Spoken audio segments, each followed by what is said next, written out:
Have you ever sat in your car in the company parking lot, the engine already turned off, just staring blankly at the steering wheel while you run the numbers in your head? There is a profound, suffocating tension that does not get addressed nearly enough in our modern hustle culture, primarily because the church often doesn't know what to do with a successful career. We are trained from a young age to measure an opportunity strictly by the numbers written on the earthly ledger. We look at the salary, the retirement benefits, the prestige, the stock options, and the corner office. Everyone tells you that providing for your family and stepping into a position of influence justifies the quiet, creeping compromise you feel deep in your gut every time you log in. But what if the paycheck is exactly what is keeping you spiritually bankrupt? What if the very thing you have labeled as a blessing of provision is actually the precise instrument being used to dismantle your peace? We tell ourselves that the greatest danger in our careers is poverty, stagnation, or losing our competitive edge. But that's not what this actually is. The truth is, the enemy doesn't need to destroy your faith. He just needs to put it on a payroll. We often believe that work is just a secular space, a completely neutral territory separated from our spiritual walk, as long as we continue to tithe our 10% and show up to the sanctuary on Sunday mornings. But I need you to hear this clearly. That is not theology. That is a coping mechanism wearing the clothes of responsibility. By the end of this message, you will know exactly how to recognize the 6 specific types of work that are designed to slowly, methodically drain your spiritual life. More importantly, you will have the clarity and the terrifying courage to step away from the ones that are quietly destroying you before the debt on your soul becomes too heavy to carry. Sign 1. The paycheck of silence. The fluorescent lights are humming at 6 p.m. in the office. The office is mostly empty, and you are sitting in on a conference call where a decision is being made that you know is fundamentally unethical. You feel the Holy Spirit pressing on your chest, urging you to speak up, but you swallow the words because you remember your mortgage payment. History gives us a striking example of this subtle drift. Think of Lot in the book of Genesis. He didn't just wake up one morning and decide to live in the depravity of Sodom. First, he just pitched his tent facing the city. He saw the economic advantage. He saw the lush, well-watered plains of the Jordan. He compromised his geography for his economy, and eventually, he lost his entire family. James 4:17 tells us, "So whoever knows the right thing to do and fails to do it, for him it is sin." The greatest threat here isn't just the unethical decision your company is making. The real danger is the quiet internal rewriting of your own conscience. When you are paid to remain silent, you are slowly teaching your spirit to ignore the voice of God. We call this being a team player. God calls it being an accomplice. Your assignment right now is to write down on a physical piece of paper the one specific corporate practice you have stopped objecting to, and ask God to break your tolerance for it. Silence protects a salary, but conviction protects a soul. Sign 2. The fortress of isolation. You are traveling 40 weeks a year, waking up in sterile hotel rooms in different time zones, entirely detached from your local church body. Nobody knows where you are. Nobody knows what you are watching on the screen when the door locks and you are entirely alone. Let's do a real-time experiment together right now. Take out your phone, open your text messages, scroll past your coworkers, your clients, and your immediate family. How long does it take you to find a text from a fellow believer who is asking you hard, uncomfortable questions about how your soul is actually doing? Hebrews 10:24-25 commands us, "And let us consider how to stir up one another to love and good works, not neglecting to meet together, as is the habit of some." The enemy loves to convince you that this level of isolation is just the temporary, necessary cost of high achievement. He will tell you that you're a lone wolf, strong enough to survive on podcasts and occasional prayers. But the enemy loves a lone wolf, because a lone wolf is a dead wolf. This isn't independence, it's actually spiritual vulnerability wrapped up in an impressive frequent flyer account. Your step today is to text one Christian brother or sister right now and confess one specific area where you are struggling without softening the edges of it. Isolation accelerates our silent failures, but community reinforces our quiet victories. What if the very promotion you've been fasting for is the exact trap the enemy is setting up to take you out? Sign 3. The Prophet of Pain. You are sitting at a polished mahogany desk, looking at the marketing copy you just wrote for a predatory loan company, an addictive digital product, or a gambling app, knowing exactly what kind of desperate person is going to click on that link at 3 in the morning. The New Testament Greek word used for a stumbling block is skandalon. Literally, it refers to the movable stick or the trigger of a trap that snaps shut when an animal takes the bait.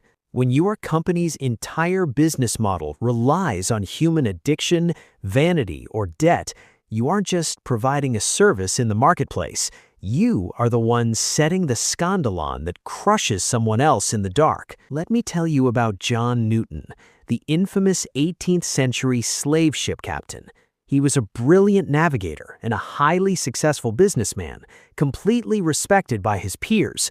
But when the Holy Spirit finally opened his eyes to the horrific reality of his cargo, he realized his entire earthly ledger was soaked in human blood. He walked away from his fortune to pen the words to amazing grace. Proverbs 22:16 warns, "Whoever oppresses the poor to increase his own wealth or gives to the rich will only come to poverty." You might not be pulling the trigger yourself, but your paycheck is entirely funded by the captivity of others. Before you log off today, I want you to audit your company's bottom line and honestly ask yourself, who has to lose in order for that number to go up? Exploiting the gain of another pads the earthly ledger, but justice secures the heavenly one. If this is opening something up for you, take a second and subscribe to the channel. That's genuinely how this message reaches someone who is sitting in their office right now, desperately needing a way out tonight. Sign 4. The illusion of supreme control. David was sitting at his desk at 9 o'clock on a Thursday night. The cold blue glow of the spreadsheet was the only light left in the executive suite. The corporate ledger was open, and he was running the final numbers for the third quarter earnings report. Then his boss, Richard, leaned heavily against the glass doorframe. "Just smooth out the liability column, Dave," Richard said, his voice completely hollow. "We can't let a minor compliance issue hold up the merger. Make it disappear." David stared at the screen. The realization hit him like a physical blow. His years of relentless competence hadn't earned him respect. They had only earned him the role of the corporate cleaner.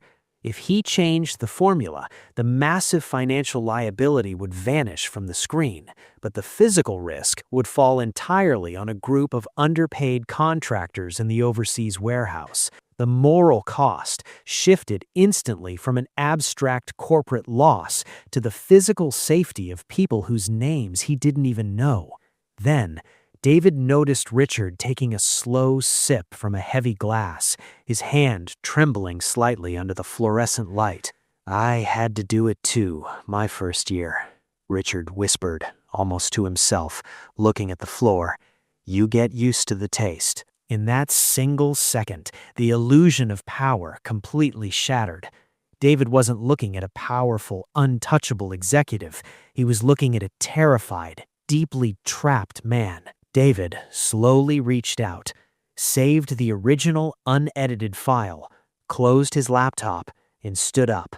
He didn't yell. He didn't preach a sermon. He just looked directly at Richard and said, "I'm not drinking that." He walked to the elevator, leaving his massive bonus, his false security, and his heavy chains sitting on the desk.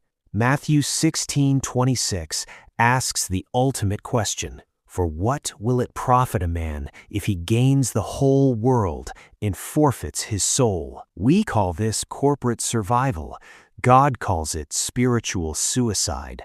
Your instruction this evening is to physically leave your work laptop at the office overnight. Prove to yourself that the world continues spinning without your constant intervention. Ambition builds a career, but surrender builds a calling. Sign 5. The altar of perpetual motion. It is 2 a.m. You are waking up in cold sweats, and before your feet even touch the floor, your mind is racing through a barrage of unread emails and uncompleted tasks. You are physically in your bed, but mentally, you belong entirely to the company. We often refer to wealth and money in neutral terms, but Jesus used a very specific, chilling word: mammon. In the ancient cultural context, mammon wasn't just a term for currency, it was personified as a dark, demanding entity, a false god of property and greed that demanded literal, exhausting worship. When you sacrifice your marriage, your health, and your Sabbath on the altar of perpetual motion, you are literally bowing to mammon. Exodus 28 commands us to remember the Sabbath day, to keep it holy. The enemy will constantly whisper in your ear that rest is laziness, that if you stop moving for even one day, your competitors will crush you and your family will starve. But what looks like incredible work ethic is really just profound unbelief in God's ability to provide. The real danger isn't that you will get fired for taking a day off. The terrifying danger is that you will become permanently functionally necessary to a corporate machine that doesn't care if you die tomorrow. Set a hard, immovable 24-hour boundary this weekend where your phone is completely powered off and hidden in a drawer. Hustle demands all of your present, but Sabbath protects all of your future. Sign 6. The mask of the divided identity. Even the most respected biblical figures struggled with the temptation to blend in. Think of Peter in the courtyard, warming his hands by the world's fire, changing his entire posture and denying his identity just to avoid making the crowd uncomfortable. You swipe your security badge at 8 a.m, and the moment you step through those glass doors, your vocabulary changes, your jokes change, your moral threshold lowers. You laugh at things that break the heart of God just to ensure you aren't passed over for the next promotion. You tell yourself that you are just being adaptable, navigating the complex realities of the modern marketplace. But Romans chapter 12, verse 2 warns us, "Do not be conformed to this world, but be transformed by the renewal of your mind." This isn't adaptability, it is spiritual schizophrenia. The world doesn't respect a Christian who acts exactly like them.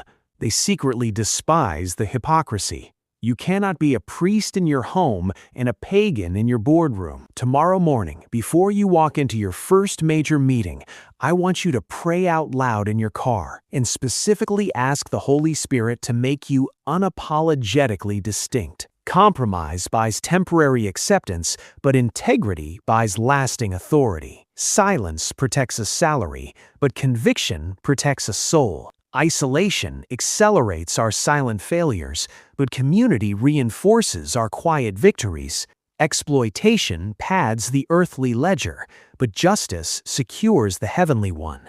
Ambition builds a career, but surrender builds a calling. Hustle demands all of your present, but Sabbath protects all of your future. Compromise buys temporary acceptance, but integrity buys lasting authority. First, your career is merely a vehicle for your calling. It is never the calling itself. The moment that vehicle starts driving you away from the heart of God, you have to possess the courage to open the door and get out of the car. Second, God will never, under any circumstances, ask you to compromise your character to fulfill His purpose for your life. If it requires sin to maintain it, God did not ordain it. And the third thing that stays with me most is this: the world meticulously keeps a ledger of everything you earn, everything you owe, and every mistake you make. Grace entirely burns the ledger because the debt is already been paid in full by blood. Pick the one habit from this list that hits you the hardest. Just one. Do not try to fix your entire professional life tonight. Choose the one sign that made your chest tighten with conviction and commit to aggressively uprooting it this week. If you know someone who is quietly drowning in the guilt of a soul-crushing career, send them this today. Down in the comments, I want you to write this simple prayer: Lord, I surrender my ledger. Subscribe if you want to learn how to actively align your daily work with God's eternal calling instead of the world's exhausting demands. Psalm 37:23-24 promises, "The steps of a man are established by the Lord when he delights in his way. Though he fall, he shall not be cast headlong, for the Lord upholds his hand." You are not too far gone. You have not ruined your life beyond repair, no matter how many years you have given to the wrong pursuits. If you have breath in your lungs, God is still actively writing your story. Step away from the heavy, demanding ledger of this world. You do not have to carry the crushing weight of those numbers anymore. Your worth was forever secured on a wooden cross, not in a glass boardroom. Walk in that absolute freedom tomorrow.